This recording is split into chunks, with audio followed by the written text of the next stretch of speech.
அனைவருக்கும் அகிலா ஜுவாலாவின் அன்பு வணக்கம்.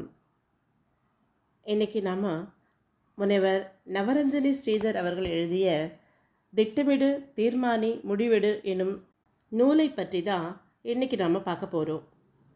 நவரஞ்சனி ஸ்ரீதர் அவர்கள் கிட்டத்தட்ட 32 ஆண்டுகள் அகில இந்திய வானொலியில் புல்லாங்குழல் கலைஞராக பணியாற்றியவர். இந்த புத்தகத்தை எழுதுறதுக்கு அவருடைய வாழ்க்கையில் அவர் மேற்கொண்ட திட்டமிடுதல், தீர்மானித்தல், முடிவெடுத்தலே காரணமாக அமைஞ்சிருக்குன்னு அவர் சொல்கிறாரு. இந்த புத்தகத்தில் 35 தலைப்புகளில் நவரஞ்சனி ஸ்ரீதர் அவர்கள் கட்டுரைகளை எழுதியிருக்கிறாங்க. ஒவ்வொன்றும் வாழ்க்கைக்கான பாடங்கள் என்று சொன்னால் அது நிச்சயமாக மிக இல்லை. உங்கள் அனுமதியின்றி மனம் ஊனமாவதில்லை என்ற தலைப்பில் ஒரு கட்டுரை. இதில் சொல்லியிருக்க விஷயங்களை தான் நாம் இப்போ பார்க்க போகிறோம். சமீப காலமாக பெருவாரியான மக்களிடையே ஒரு மிகப்பெரிய புலம்பல் ஒன்று எல்லா பக்கமும் எதிரொலித்து கொண்டிருக்கிறது. புலம்பல், ஓலம், ஒப்பாரி, அழுகை இவை நாம் எதிர்பார்க்கும் நல்ல விளைவுகளை தராது என்பதை தெள்ள தெளிவாக உணர்ந்து கொண்டால் எவராலும் நம்மை காயப்படுத்தவே முடியாது என்பதை நாம் திட்டவட்டமாக அறிந்து கொள்ளலாம். நம் மன இயக்கத்தின் செயல்பாடுகளின் தன்மைக்கேற்பத்தான் ஒரு சில விஷயங்களை பாராட்டுகளாகவும் சில விஷயங்களை அவமானங்களாகவும் நம் மனம் முடிவு செய்கிறது. மனம் பசுமையாய் புத்துணர்வோடு மலர்ச்சியாக இருந்தால் எவராலும் ஒருபோதும் நாம் காயப்படவே மாட்டோம். பாராட்டும் அவமானமும் குறிப்பிட்ட சம்பவத்தை மனம் ஏற்கும் விதத்தில் இருக்கிறதே தவிர அடுத்தவரிடத்தில் இல்லை. எந்த ஒரு தனி மனிதனின் மனநிலையையும் எவராலையும் எந்த சூழ்நிலையிலும் கணிக்கவே முடியாது. இதுவே யதார்த்தம். அடுத்தவரின் மனம் நம் எண்ணங்களுக்கும் சிந்தனைக்கும் மன ஓட்டத்திற்கும் ஏற்ப இருக்க வேண்டும் என எதிர்பார்த்தால் மறைமுகமாய் அவரால் நாம் அடிமைப்படுத்தப்படுவோம் என்பதே உண்மை. மனிதர்கள் பல ரகம், பல விதம், பல வகை, பல தினுசு.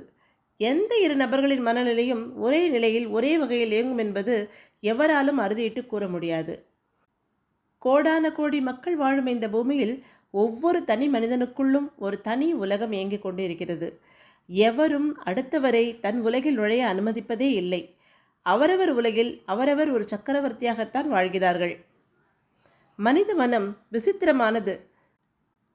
மனம் பக்குவப்பட்ட மனிதர்கள் ஒருபோதும் எதிராளியை காயப்படுத்த முனைவதில்லை. அதற்கான முயற்சிகளிலும் ஈடுபடுவதில்லை.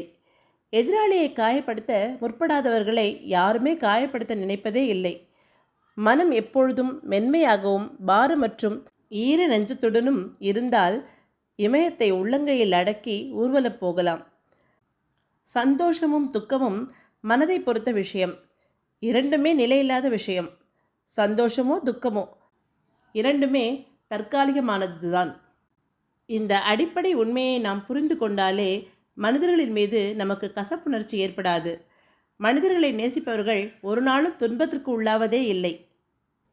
மனத்தால் வாழ்பவன் மனிதன்.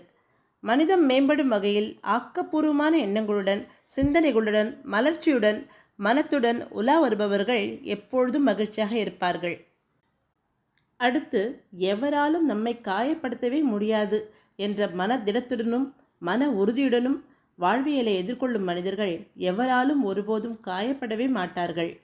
எந்த ஒரு நபரின் பேச்சும் செயலும் நடவடிக்கையும் நம்மை அணு அளவு கூட பாதிக்காதென்ற உறுதியான நம்பிக்கையுடன் வாழ்வியலை எதிர்கொண்டால் வாழ்க்கை கடலில் அவ்வப்போது ஏற்படக்கூடிய பெரும் சூறாவளியும் புயலும் நம்மை அவ்வளவாக தாக்காது. ஒரு சில வக்ர மனிதர்களின் செயல்பாடுகளினால் ஏற்படக்கூடிய மன வருத்தங்களினால் நம் வாழ்வு சீரழிய நாமே ஒருபோதும் வாசல் கதவை திறந்து வைக்கக்கூடாது. மனிதர்களை நேசியுங்கள்.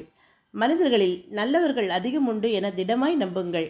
எங்கேனும் எப்போதேனும் நல்லவர் அல்லாதவரால் பாதிப்பு ஏற்படில் உங்கள் உறுதியை தளரவிடாதீர்கள். இந்த பூமியில் வசிக்கும் மக்களில் நல்லவர்களின் ஆதிக்கத்தால் தான் இந்த உலகம் அடுத்தடுத்த கட்ட உயர்வுகளை நோக்கி நகர்ந்து கொண்டிருக்கிறது. மற்றவர்களால் உங்களுக்கு அவமானமோ துன்பமோ ஏற்பட்டால் அதை சிறிதும் பொருட்படுத்தாதீர்கள். மற்றவர்களின் நடவடிக்கைகளால் உங்கள் மனதில் சலனங்கள் ஏதும் ஏற்படுமாயின் மற்றவர்கள் கூற்றுக்கு நீங்கள் பொறுப்பாளராகி விடுவீர்கள். மற்றவர்களின் அநாகரிகமான வார்த்தைகளுக்கு துளியும் மதிப்பளிக்காதீர்கள். நீங்கள் சாதனை படைக்க பிறப்பிக்கப்பட்டிருக்கிறீர்கள். அடுத்தவரின் செயல்பாடுகள் உங்களை பாதிக்காதவாறு பார்த்து கொள்ளுங்கள். இந்த உலகில் நல்லவையும் அல்லாதவையும் ஏராளம் ஏராளம். எதன் பொருட்டும் உங்கள் மனதை அலைப்பாய விடாதீர்கள். ஒருபோதும் உங்கள் மனம் மாசடைய அனுமதிக்காதீர்கள். சாதனையாளர்களின் தரவரிசை பட்டியலில் கதாநாயகனாய் ஜொலிக்க சகலத்தையும் சர்வத்தையும் ஏற்று அடுத்த கட்ட முன்னேற்றத்திற்காக மிக தீவிரமாக போராடுங்கள். மனிதர்களை நேசிப்போம், வாழ்வில் வெல்வோம் என முடிகிறது இந்த கட்டுரை. எத்தனை அழகான வார்த்தை பிரயோகங்கள், எத்தனை தீர்மானமான எண்ண முன்னெடுப்புகள். இப்படித்தான் இவரின் ஒவ்வொரு கட்டுரையும் நமக்கு ஒரு பாடம் சொல்கிறது.